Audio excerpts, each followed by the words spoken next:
All right, we're ready to move on to the jump back fall now. Again, we're doing these all on a pad for safety reasons.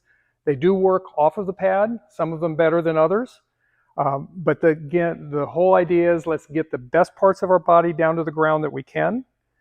In this particular fall, we're not going to land directly on the rear end because the rear end and the spine will compress and you get a big shock all the way up to your head. So this one, we're going to do a little bit more of that roll as we open up. You're going to come down with the arms out to the side, down by your hips, so that the elbows are safe. They're going to touch and come back. Then you're going to take the brunt of this on your shoulder blades and upper back rather than lower back. Yes, sir. All right? So let's start with a standing version before we do a jump version. So what I want you to do is I want you to squat down just like we did for front fall. And then as you squat, I want you to open up. But I want it to be a very deliberate squat the first time. So stand up. As you go down and you get about 3/4 of the way down, that's when you open up. All right? When you're ready. Yeah. Good. So chin was back. You didn't quite hold that head where you needed it. I could see it here because with the soft mat, everything comes up to meet you. That probably would have been fine on the regular mat, but we want to train that so that we don't even have to think about whether or not it's fine. All right, so you comfortable with what you just did?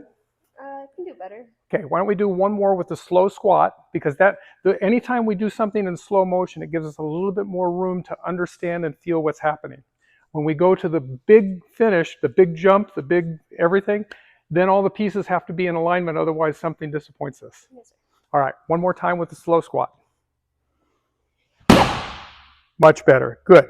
What can you do with your feet if you think about it? Not really important, but if you've got that, if you want to make it, the polished version, that will help you be in a position to defend yourself or even to get up. All right, let's do one more. This time we're going to do a jump fall. Yes, sir. All right, now, jump fall is a little bit artificial because you're like throwing yourself. So to make that easier, I'm going to actually give you a little bit of motivation, is I'm going to sweep behind your legs. Now, what's actually, as an instructor, my job is to let you know that this is coming. I don't want to make contact. I'm going to make this match your motion.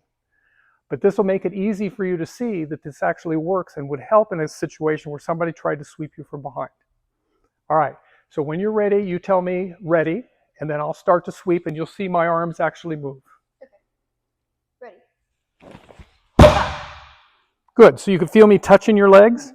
Okay, one more time, and that'll be the last one for the back fall. By the way, when we practice these, limit the amount of practice that you do on any one side or any one fall. Do 3 or 4. Make sure you're paying attention to how many you're doing because these do take a toll over time, even on the safety mats. All right, one more time, and I'll make a little bit more aggressive move towards your legs after you say ready. Yes, sir. Ready. Yeah. Good. So what was the last thing, the thing you just mentioned there? The Kia. Good. As we learn these falls, those are the things that we talk about, is we've got so many things going through our mind that some of the pieces will disappear. Most of the time it doesn't make a big difference, but if you pay attention to them when you're training, then when you actually do get surprised, everything comes together. Well done.